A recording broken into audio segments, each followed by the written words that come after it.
নমস্কার বন্ধুরা, all in one চ্যানেলে আপনাদের সবাইকে স্বাগত জানাই।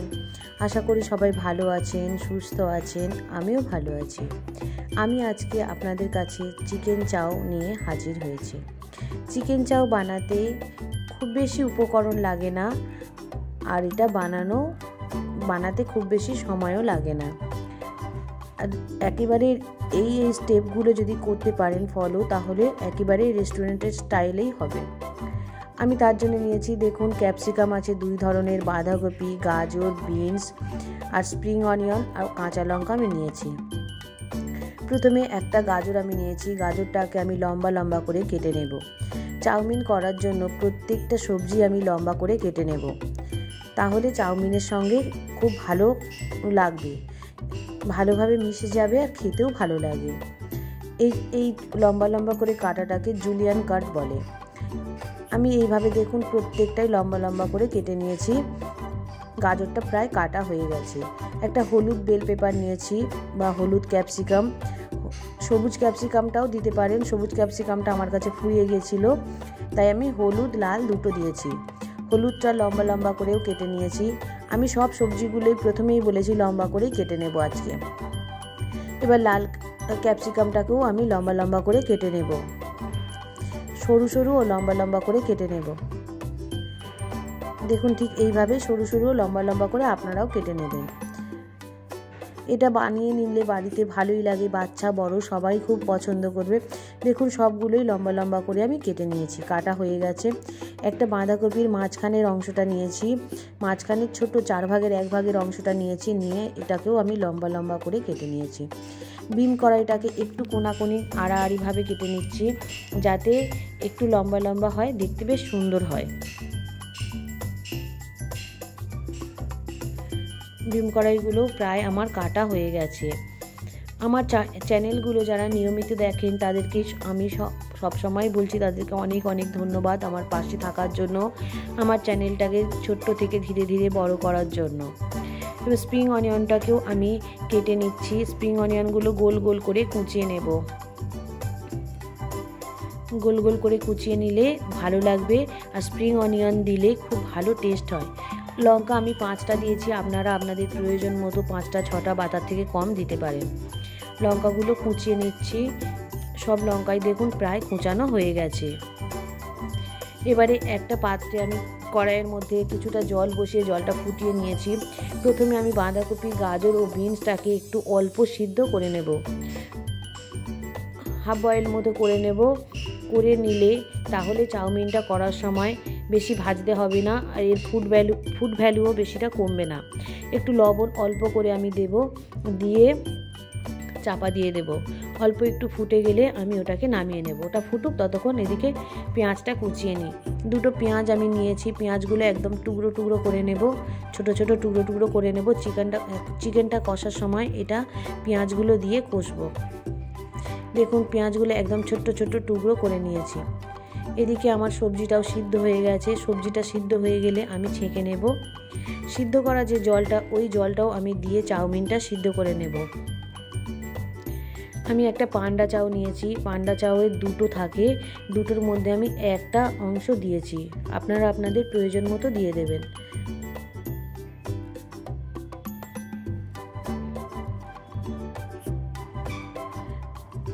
এই জলটার মধ্যে আমি এবার চাউমিনটা দিয়ে দেব। জলটা যখন টকবক করে ফুটবে তখনই চাউমিনটা দিয়ে দেবেন।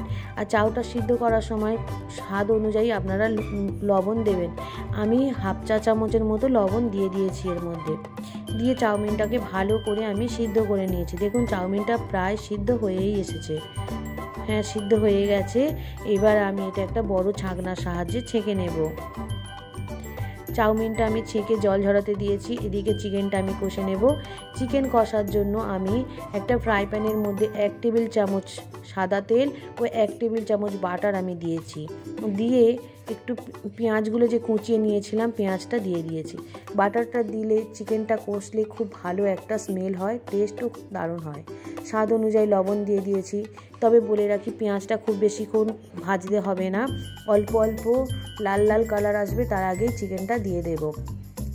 চিকেন এক বাটি বোনলেস চিকেন আমি নিয়েছি। বোনলেস চিকেনের মধ্যে আমি আদা, রসুন, গোলমরিচ ও লবণ দিয়ে আমি মাখিয়ে রেখে দিয়েছিলাম। এবার কড়াইয়ের মধ্যে কিছুটা গোলমরিচের গুঁড়ো দিয়ে দিয়েছি। আমি দিয়ে দিয়েছি। গোলমরিচের গুঁড়োটা দিয়ে খুব ভালোভাবে নাড়াচাড়া করতে হবে। খুব ভালোভাবে নাড়াচাড়া করে নিয়ে যখন চিকেনটা থেকে অল্প অল্প জল বের হবে, ঠিক সেই সময় কেটে রাখা ক্যাপসিকামগুলো ও স্প্রিং অনিয়ন আমি দিয়ে দেব। দিয়ে আবারও ভালো করে নাড়াচাড়া করে কিছুক্ষণ চাপা দিয়ে অপেক্ষা করতে হবে চিকেন থেকে আরও বাকি জলটা বের হওয়ার জন্য। অল্প একটু আদা, রসুন ও বাটার আমি দিয়েছি এর মধ্যে। একদম সামান্য একটু রসুন দিয়েছি। যে রসুন দিয়েছি 4 ভাগের একটা চা চামচের 4 ভাগের 1 ভাগ। আদাও তাই একদম অল্প দিয়েছি। দিয়ে এটা ভালো করে নেড়ে চেড়ে কষিয়ে নিয়েছি। যেহেতু চিকেনটা আগে থেকে ম্যারিনেট করা ছিল তাই খুব বেশি সময় লাগবে না কষাতে, খুব তাড়াতাড়ি এটা হয়ে গেছে। দেখুন সিদ্ধ প্রায় হয়েই গেছে। আমি খুন্তি দিয়ে নেড়ে চেপে দেখিয়েও দিচ্ছি।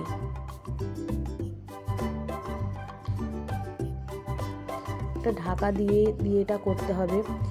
এবার অল্প একটু চিনি, 1 চা চামচের মতো চিনি দিয়ে ভালো করে নেড়ে মিশিয়ে নিতে হবে। চিনিটা দিলে তবে টেস্ট আরও ভালো হবে।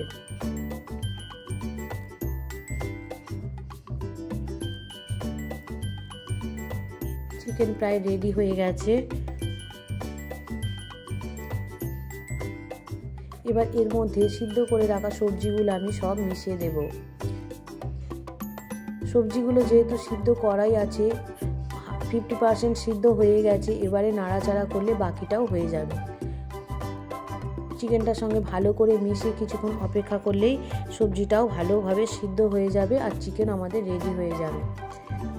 এর মধ্যে এবার 2 চা চামচ টমেটো সস ও 2 চা চামচ সয়া সস আমি দেব। সয়া সস দিয়ে খুব ভালোভাবে আবারও নেড়ে চেড়ে নিতে হবে। আমি লঙ্কা কুচিয়ে রেখেছিলাম, তার থেকে অল্প একটু দিচ্ছি, কারণ বেশি ঝাল হলে খেতে পারবে না। আপনারা আপনাদের প্রয়োজন মতো লঙ্কা দেবেন। দিয়ে আবারও ভালো করে নেড়ে চেড়ে নিচ্ছি। এবার চাউমিনটাকে ভাজার জন্য একটা কড়াইয়ের মধ্যে কিছুটা পরিমাণ তেল দিয়ে চাউমিনটা আমি আগে ভালো করে একটু ভেজে নেব। চাউটাকে একটু ভালো করে ভেজে নিচ্ছি।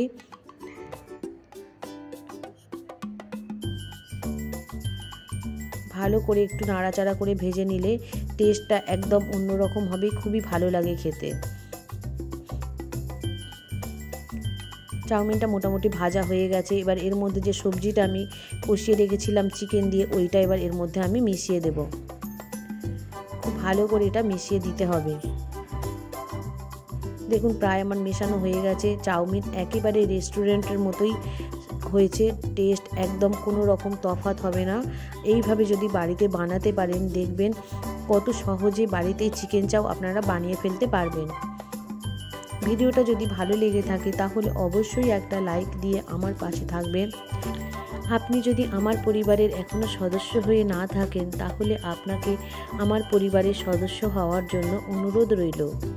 সাথে থাকা বেল আইকনটি অবশ্যই টিপে দেবেন, তাহলে পরের যে নোটিফিকেশানটি সেটা সবার আগে আপনার কাছেই চলে যাবে। দেখা হবে পরের একটা ভিডিওতে। সবাই ভালো থাকবেন, সুস্থ থাকবেন।